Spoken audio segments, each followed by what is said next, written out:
Hello folks, welcome back to the channel. Fix It with FC here.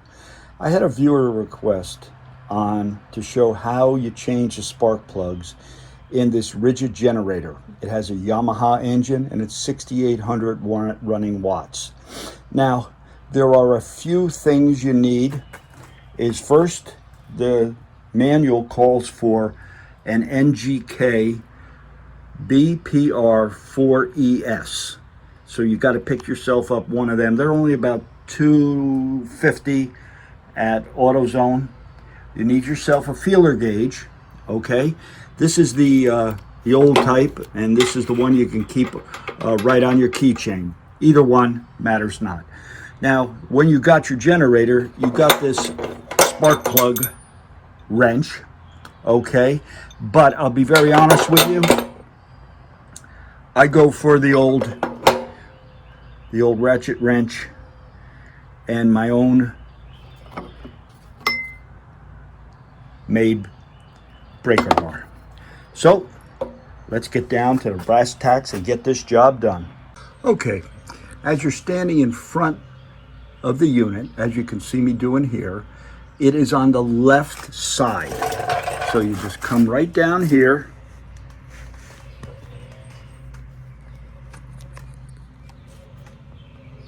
And if you can see it, you're looking right at it now. I'll do a little, and there it is right there.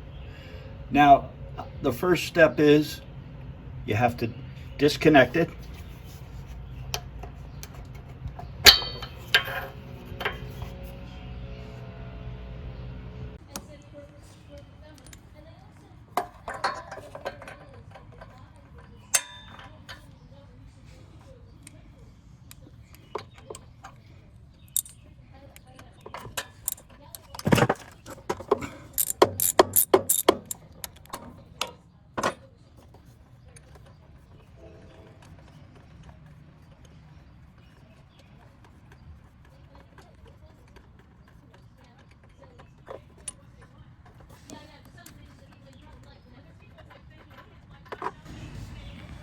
And as if you can see this plug is not bad at all. You can actually clean this one right up.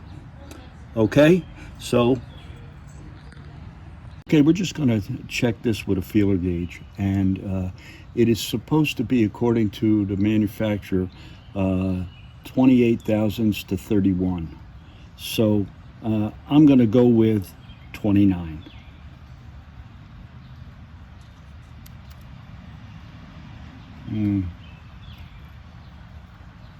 Yeah, that's fine. That's fine. Now, that's just a regular feeler gauge. Okay, just has the numbers right here. If you wanted to, you could use these things. Okay, now the way it works here is the hole, you can use that to make the gap bigger. Okay, that way. If you want to make it smaller, then you just push down on that like that. That's the way I do it. And then you just check it by going the smallest, you stick it in there, and then you just go like this until it stops, and that's just about right.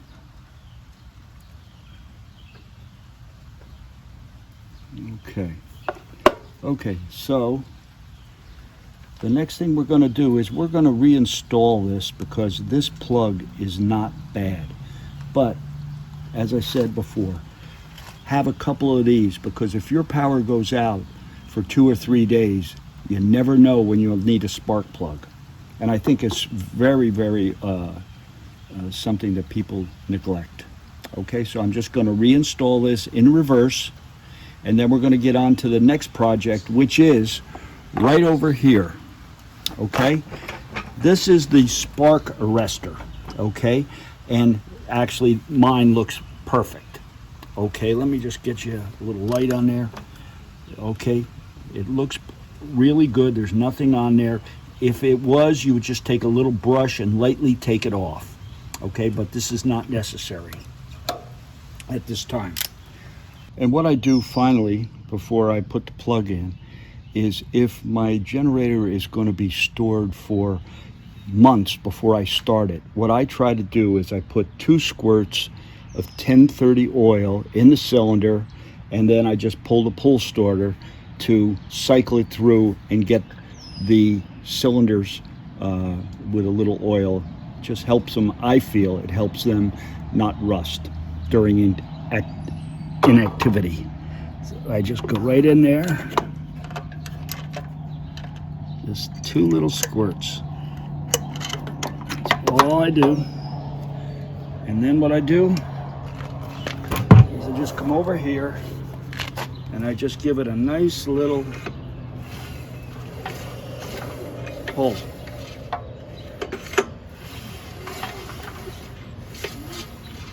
That's all she wrote. 1030 oil, detergent, and then I'm all done. I just install this in reverse, and the important thing too is make sure you start it with your fingers. Never put it on a wrench and do it, because if you cross thread that,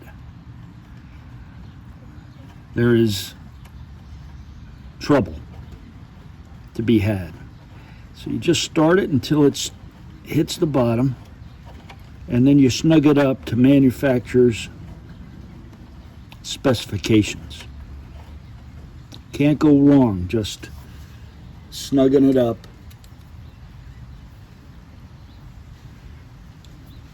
by hand.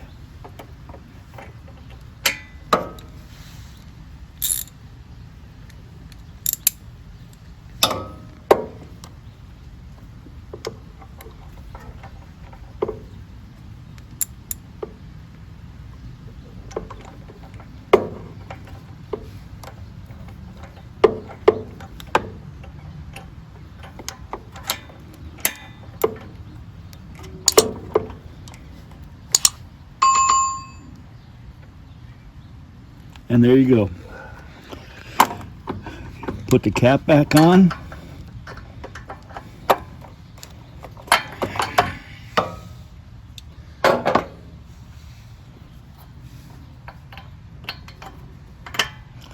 And that's how you change your spark plug in a Ridgid generator. And the next thing, this is where your air filter is. Take this off, one on the bottom, take it out, clean it. And the important part is, folks, is maintenance is extremely important, because when you need this thing, you don't want it to go bad on you.